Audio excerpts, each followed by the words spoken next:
এটি সৃষ্টির এক বিস্ময়, প্রকৃতির অমৃত সুধা। লবণ পানি যে গাছের প্রধান শক্তি, সে গাছের ভেতরে তৈরি হয় অদ্ভুত সুমিষ্ট রস। নির্মলচন্দ্র মৃধার সঙ্গে কথা হলো এই রস সংগ্রহ ও তার বহুবিধ ব্যবহার নিয়ে।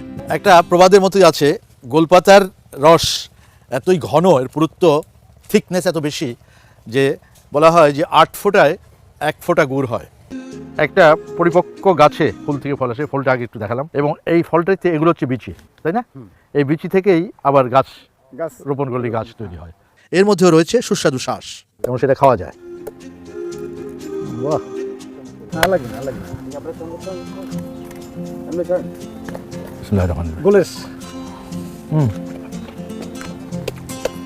তাহলে যে আমরা শাক খেলাম ছোটবেলায়, গোলপাতার শাক জীবনের প্রথম খেলাম।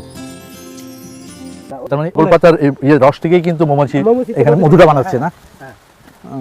আল্লাহর সৃষ্টি কত কিছু দেখেন, এক একটা কোনো কিছুই আল্লাহ মানুষের ফেলনার জন্য না, প্রত্যেকটা জিনিস মানুষের জীবনে ব্যবহার হয়।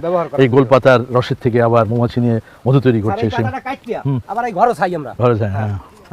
বাহ, আমি তো সেই দূর থেকে গন্ধ পাচ্ছিলাম। হ্যাঁ হ্যাঁ, হয়ে গেছে, এখন ঢালবেন। দর্শক, একেবারে খেজুরের রসের মতোই, খেজুরের রস থেকে যেভাবে গুড় করা হয় একেবারে একই ধরনের। আচ্ছা, ও ঢালা দিতে হবে না, জমাট বেঁধে যাবে।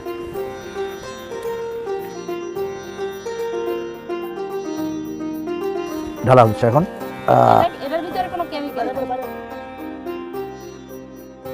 খেজুরের রসের থেকে যে গুড় পাটালি করে না, সেটার মধ্যে যদি একটু না দেয়, হালকা চিনি না দেয়, তাহলে পাটালিটা শক্ত হয় না, নরম গলে যায়। আপনারা কি দেন কিছু? আমাদের কিছু না, শুধু আগুন আর রস।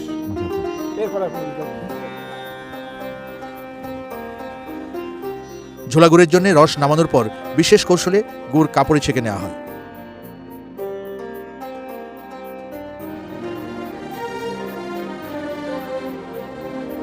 দর্শক, এই প্রথমবারের মতো একটা শুটিংয়ে, পটুয়াখালীর শুটিংয়ে আমি আমার স্ত্রীকে সাথে নিয়ে আসছি। শাহানা বসে আছেন, আর পাশে বসে আছেন খালেদা, হচ্ছে আমার সহকর্মী আদিত্য শাহিনের স্ত্রী। ওরা নিজেরাও বোধহয় জানে না কীভাবে গুড় বানাতে হয়, আমি জানি। এই যে যখন এটা এই যে ঘন হচ্ছে আস্তে আস্তে, এবং আমার এটাকে ঠেলতে সময় লাগছে, বেশ শক্ত। এটা যতক্ষণ গরম থাকবে ততক্ষণ এটাকে নাড়তে হবে, তাই না বৌদি? এবং নাড়তে নাড়তে নাড়তে হয়ে যাবে।